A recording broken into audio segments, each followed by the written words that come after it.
times where I'm tired or irritated with things that normally, I'd be like, okay, easy peasy, got it, keep it moving. That I'm just like, I'm so over this. Is it your timeline that you're trying to do, or is it God's timeline? Are you rushing it? I wanted to challenge myself to say, well, if where I see myself going, am I in alignment still with what I should be doing? I don't ever want to be inauthentic. That's just not how I roll.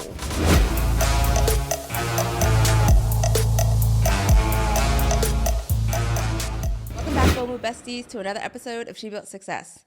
Today, we're talking about pivot. We're actually going to talk about me and pivoting. Let's go into it. Push play. All right, so I would say right now I'm in a space where I'm tired. That's what it is. And I want to talk about like some of the signs that I saw for me in knowing that it's time to pivot. And I guess I should give some more context in pivoting in what, right? It really is business for me and what things look like. And as some of you know, some of you may not know, I've been in the consulting space for almost 20 years. That's almost 20, not yet. So y'all ain't dating me just yet. But nevertheless, I've been in the space for almost 20 years. And it's been rewarding. It's been fun. It's been fulfilling. I'm not leaving and completely leaving the space, but I'm also tired. And I recognize that there are times where things that used to bring me joy no longer bring me joy, or things that I would find easy and it's not that they're complicated. It's just like, okay, it's kind of boring. It's boring and it's not as fulfilling. And so coming to it felt like a tension between knowing I can do this, I'm capable of doing it, I'm competent to do it, and then, okay, but there's more. There has to be more. And in order for me to get to the point where I not only acknowledge that this is considered a pivot, but it's okay to pivot, I'm kind of bringing you in the real-time thoughts of it all. I had to take a step back and really think about how I was responding, not necessarily verbally, but just in my actions to various challenges as things would arise. And so for me, one of the things in this whole pivot is, I can't even say was, y'all. Like, this is like for real, I'm in it. So y'all are going to get, this raw, actually what's happening as I'm processing this. So it might not be as, as ABC, even though y'all know I'll be all over the place, but ABC in this conversation, it really is just me trying to explain to you some of the signs that I found in knowing that it was time for me to pivot. So in the consulting space, I've done almost the gamut. I've done corporate consulting, I've done government contract consulting, I've done small biz and entrepreneurship consulting. So like when I say consulting, I'm not just talking about GovCon, and I'm not just talking about small biz. I'm talking about the entire gamut. And in season 3, I was talking about coaching and stepping into that calling and really wanting to serve in that capacity. And but please understand, I still had and still have consulting going on. And so, but I'm tired, and it's not as fun as it used to be. But it gets the job done, right? And so there's this tension between continuing the consulting work, but then knowing that there's a greater calling. Like, I am more fulfilled when I see impact, or I am in businesses and entrepreneurs as a person. I am more fulfilled when I see the transformation. That for me is more meaningful than running numbers. And when I say running numbers, my background's in IT, so data and analytics and things like that. And so it's more fulfilling for me to see the impact in a person right now at this point in time in my life.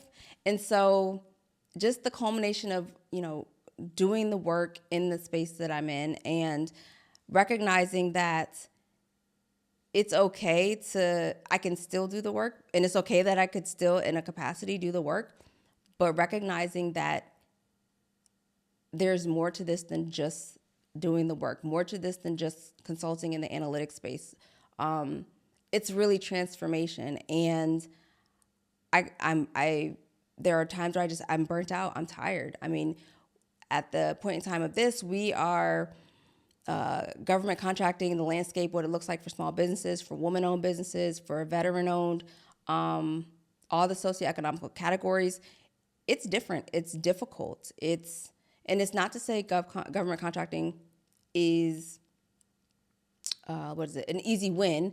It is more so just very trying to keep up with all of the nuances that are changing, all of the regulations, and still run a business and do business development and. Now, yes, I have a team. Yes, I do have support. But when it comes down to it, it's my company that is at the forefront. It's me as a CEO that has to make sure as a leader, things are in alignment and are in the position to win those contracts. And so part of that burnout came for me in recognizing I can't keep up with this stuff, continue to keep up with it at this pace and still serve clients.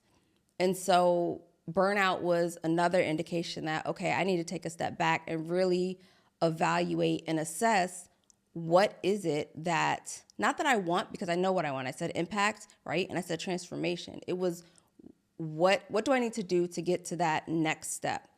Now, I'll tell you this. I have this relationship with AI where we have conversations. I haven't named mine yet. I was told I should probably give it a name, but one day. And in one of the conversations, it was challenging. I wanted to challenge myself to say, well, if where I see myself going, am I in alignment still with what I should be doing? And it came back and it basically was like, well, if you want to go this particular route, and it's more in the impact, the transformations, the coaching space, you want to give yourself, 18 to 24 months or 18 to 4. It was 36 months. It was something to me that was like, dude, that's long. What you doing? Sitting on your hands half the time? So I kind of challenged it and I was like, no, I'm going to do this like in a year. And it came back and was like, well, is it your timeline that you're trying to do, or is it God's timeline? Are you rushing it? And I was like, oh, okay. And it's not necessarily me rushing it like I wanted, I'm trying to hurry through it. It is, I know what I'm feeling that I want to do. And I am not at that. I cannot just break ties with all my clients and with the consulting engagements that I have. I don't want to break ties with that at this very moment. And so it's really, I'm in this tension of recognizing, yes, I'm burnt out. Yes, there are times where I'm tired or irritated with things that normally, I'd be like, okay, easy peasy, got it, keep it moving. That I'm just like, I'm so over this. I want to say something else, but y'all can fill in that blank. But I am. It's not easy showing up, and I'm not a fake person. I've always been authentic, and I know that word is overused, but I genuinely, who I am is who I am, and I'm not here to, even with my clients, I'm not here to be like, well, yeah, I got this, I'm good. Sometimes I am tired, or it is a lot, and I recognize that. And even for some of my clients, it's a lot on their plate, especially in the government space, that they're trying to navigate the change and the layoffs and the furloughs and all the nuances, doing the work of many and you're one person. And so it's recognizing that burnout is not only real, but it impacts you. And in this case, it's impacting me to the point where I have taken a break. I don't want to say take a break, but I've kind of paused trying to keep up with all the changes that are going on in the government space in order to allow things to, I use the word settle loosely, but settle or stabilize to some degree to where I can get back in and reevaluate, is this still a line of business that I want to continue with? And so the ecosystem of not only burnout, but tired, irritated with like simple tasks or like simple people.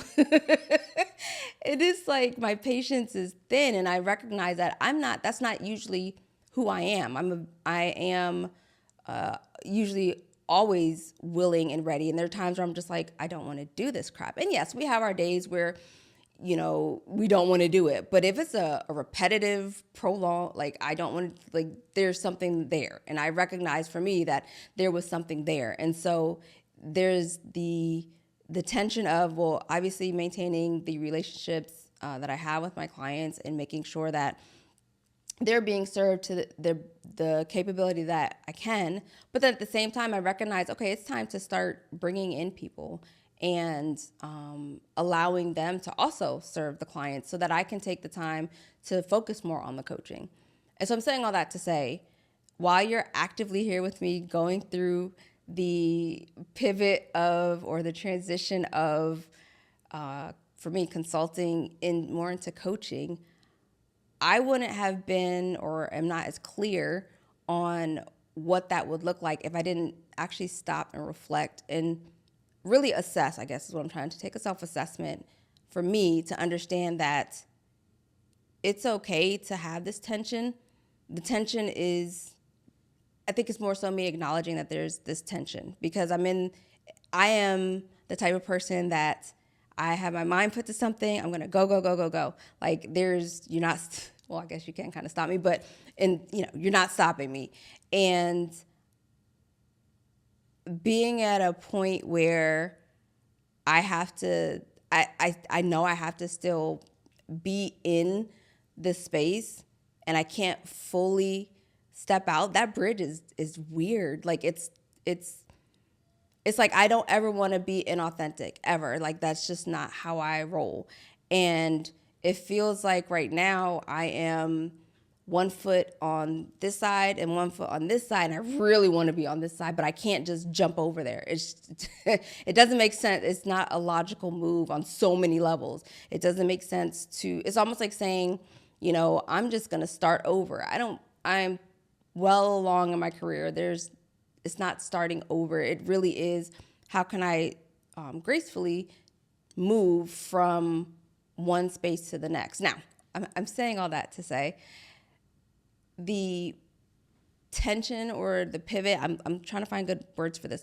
The pivot that's happening right now doesn't take away from the work that I'm doing.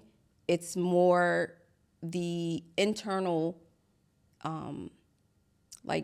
thought processing and journaling, because I do write, or talking. I talk out loud. I talk out loud to process sometimes and record myself, and then I run it back, and I get things from that as well. And my talking out loud might be frustration, it might be excitement, and I glean from that. I actually use this app. It's called I just last week downloaded it. I think it's either called Day One or One Day. Don't remember which way it goes, but it's a journaling app, and it allows you could do audio if you wanted to. You can do, if you just want to type, you could do that.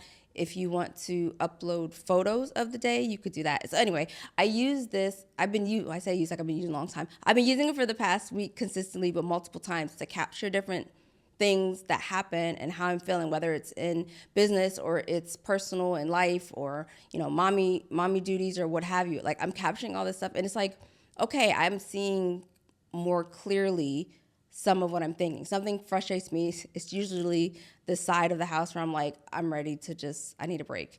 And then when something lights me up, it's either I'm in ideation mode for elements of coaching and elements of community. Because that's the other thing. Like, I started this podcast with the intent of inspiring and action and taking steps and being bold and being courageous. And that the ethos of the podcast is not changing, but the direction, as far as I give you guys homework, and what actually your homework is, download the app and tell me what you think about it. Because you don't have to pay for it. They do have a paid version, but there's also a free version.